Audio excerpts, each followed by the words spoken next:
Hi all, എൻ്റെ പേര് ഷംല. ഞാൻ ഏപ്രിൽ 12-നായിരുന്നു അത് എക്സാം എഴുതിയത്. അൽഹംദുലില്ലാ പാസ്സായിട്ടുണ്ട്.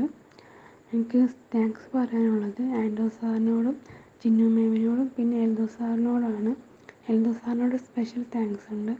കാരണം സാർ നമ്മളുടെ ക്വസ്റ്റ്യൻസൊക്കെ സാറിനോട് ഡൗട്ട് ചോദിക്കുമ്പോൾ സാറത് പെട്ടെന്ന് തന്നെ ക്ലിയർ ചെയ്ത് തരാറുണ്ടായിരുന്നു. പിന്നെ ചിന്നു മാമിനോടും ഒരു താങ്ക്സ് ഉണ്ട്. പിന്നെ ഞാൻ പഠിച്ച മെത്തേഡ് എങ്ങനെയെന്ന് വെച്ചാൽ, ഞാൻ ഫസ്റ്റ് സാറിൻ്റെ റെക്കോർഡ് ക്ലാസ് ഒരു തവണ കേട്ടിട്ടുണ്ടായിരുന്നു.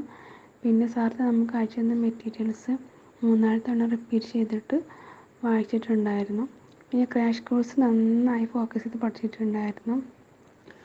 പിന്നെ എൻ്റെ എക്സാമിനെ കുറിച്ച് പറയുകയാണെങ്കിൽ, എക്സാം ഈസി ആയിരുന്നു. കൂടുതലും റിപ്പീറ്റഡ് ക്വസ്റ്റ്യൻസ് തന്നെയായിരുന്നു. പിന്നെ 22 കാൽക്കുലേഷൻസ് ഉണ്ടായിരുന്നു. പിന്നെ ഒരു 3-4 ക്വസ്റ്റ്യൻസ് തീരെ കാണാത്ത ക്വസ്റ്റ്യൻസ്, പുതിയ ക്വസ്റ്റ്യൻസ് ആയിട്ടുണ്ടായിരുന്നു. പിന്നെ ഓപ്ഷൻസ്, ചിലതിൽ ഓപ്ഷൻസൊക്കെ ബ്രാൻഡ് നെയിംസാണ് ചോദിച്ചിട്ടുണ്ടായിരുന്നത്. അപ്പോൾ നമ്മൾ ബ്രാൻഡ് നെയിംസൊക്കെ നന്നായിട്ട് പഠിച്ചിട്ട് പോവുക.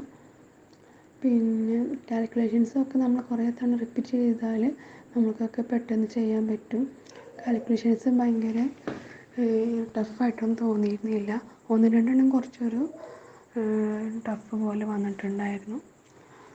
പിന്നെ എക്സാം എഴുതാൻ പോകുന്ന സ്റ്റുഡൻസിനോട് എനിക്ക് പറയാനുള്ളത്, എല്ലാവരും നമുക്ക് അറിയുന്ന ക്വസ്റ്റ്യൻസ് അറ്റൻഡ് ചെയ്യുക.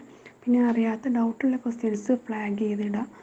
എന്നിട്ട് നമുക്ക് ലാസ്റ്റ് ഒരുവിധ ക്വസ്റ്റ്യൻസൊക്കെ അറ്റൻഡ് ചെയ്ത് കഴിഞ്ഞാൽ നമ്മൾ ഫ്ലാഗ് ചെയ്ത ക്വസ്റ്റ്യൻസൊക്കെ വീണ്ടും നോക്കിയാൽ നമുക്ക് ഒന്നും കൂടി റിലാക്സ് ആയിട്ട് ചെയ്യാൻ പറ്റും. എനിക്ക് അങ്ങനെയാണ് എൻ്റെ അനുഭവത്തിൽ നിന്ന് തോന്നിയത്. അപ്പോൾ എക്സാം എഴുതാൻ പോകുന്ന എല്ലാവർക്കും എൻ്റെ ഓൾ ദ ബെസ്റ്റ്.